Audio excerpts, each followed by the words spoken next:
এই সাদা রঙের টেকোমাটি আমার বড্ড প্রিয়। আমার কাছে অনেক রকম কালারের টেকোমা আছে, তবে সাদাটা সবচেয়ে সুন্দর লাগে আমার কাছে।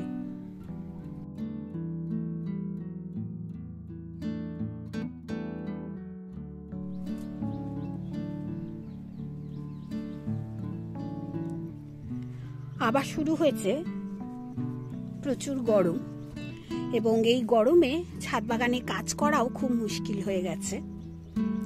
দুদিন বৃষ্টি পড়ার পর গাছগুলো যে জঙ্গলের মতো তৈরি হয়েছে, এই গাছগুলো যে একটু কাজ করতে হবে, সেই কাজগুলো করা খুব মুশকিল হয়ে গেছে।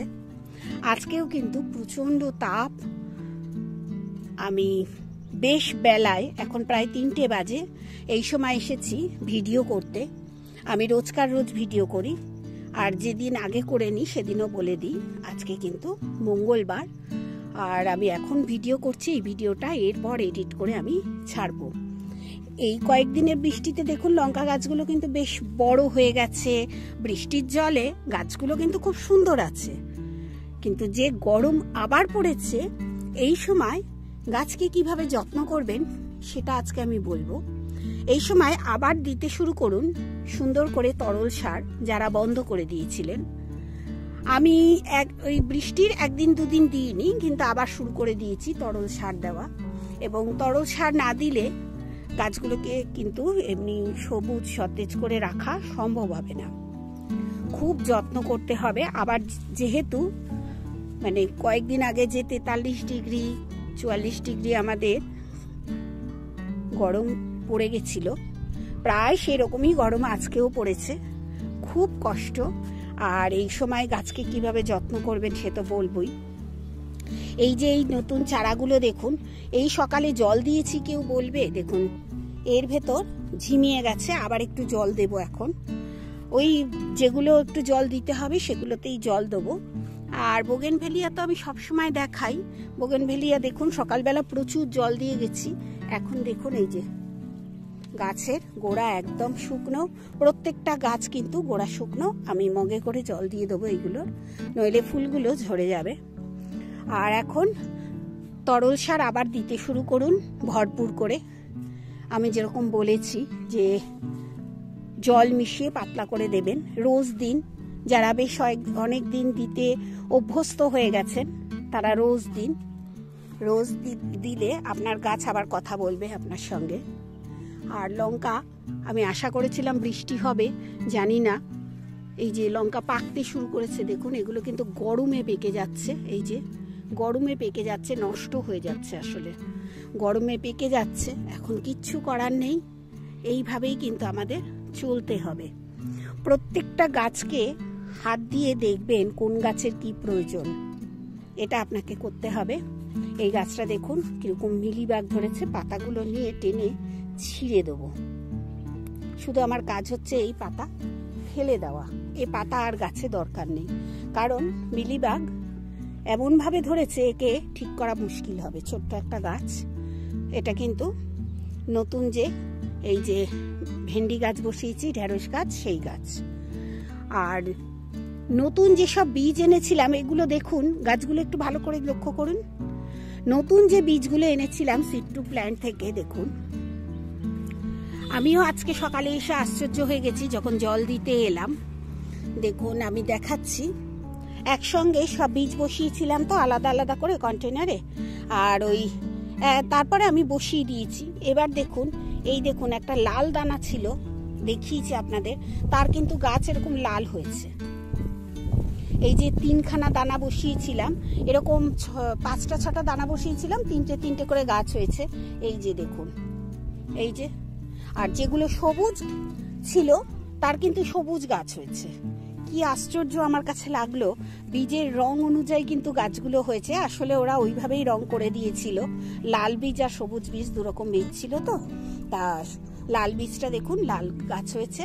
আমার খুব ভালো লাগলো এরকম সুন্দর করে বীজ সাপ্লাই যারা করছে, সিড টু প্ল্যান্ট, আমার খুব ভালো লেগেছে। আর এই যে আমার এইখানে এই লং বিনস যেটা, তার গাছ হচ্ছে। এই যে পাতা কিন্তু ছাড়তে শুরু করেছে। আশা করব কিছুদিনের ভেতরেই কিন্তু আমি লং বিনস পাবো।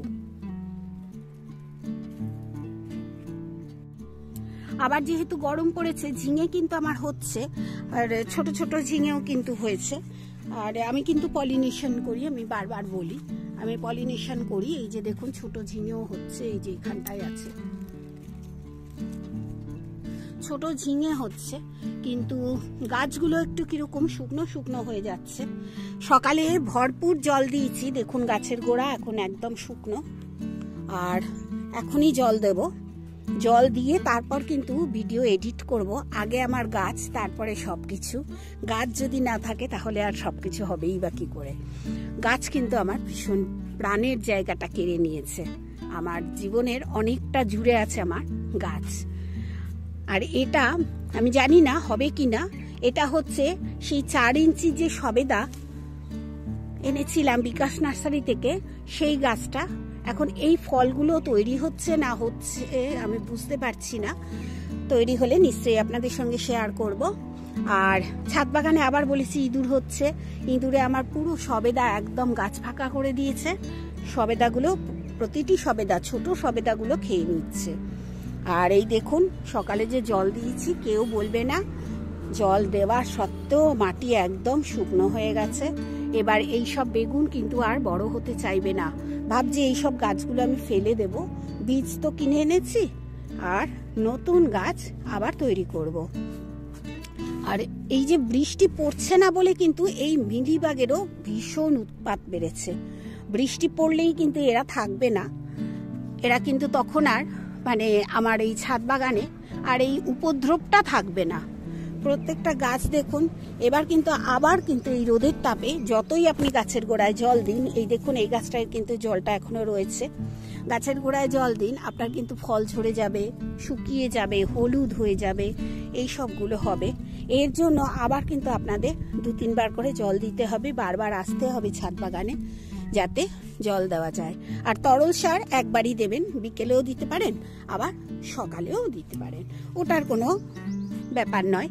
এই যে আমার তরল সার এখানেই রয়েছে, এই তরল সার থেকে আমি ওই মিশিয়ে মিশিয়ে, ওই যে ওইখানটায় মিশিয়ে মিশিয়ে আমি গাছে দিই। আর এইভাবেই আমার ছাদ বাগান করছি। আর আপনারাও করুন। আবার গরম পড়েছে, বৃষ্টির দেখা নেই। বৃষ্টি পড়লে কিন্তু অনেক কিছু থেকে আমরা মুক্ত হব। এই যে মিলিবাগ, এই মিলিবাগ কিন্তু আমাদের ছাদ বাগানে এখন বেশ অনেকটাই হয়েছে।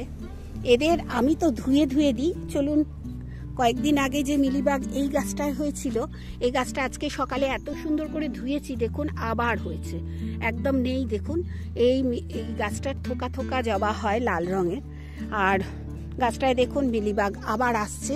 সকালবেলায় ধুয়ে পরিষ্কার করে দিয়েছি, ছিল না কিন্তু কিছু। এই যে এখানে হয়েছে দেখুন, এটা ডালটা আমি কেটে দেবো, ওটা গোলাপি জবা, ডালটা কেটে দেবো। এছাড়া আর আমার কোনো কাজ নেই, কারণ আমি ওষুধ ব্যবহার করতে ভালোবাসি না।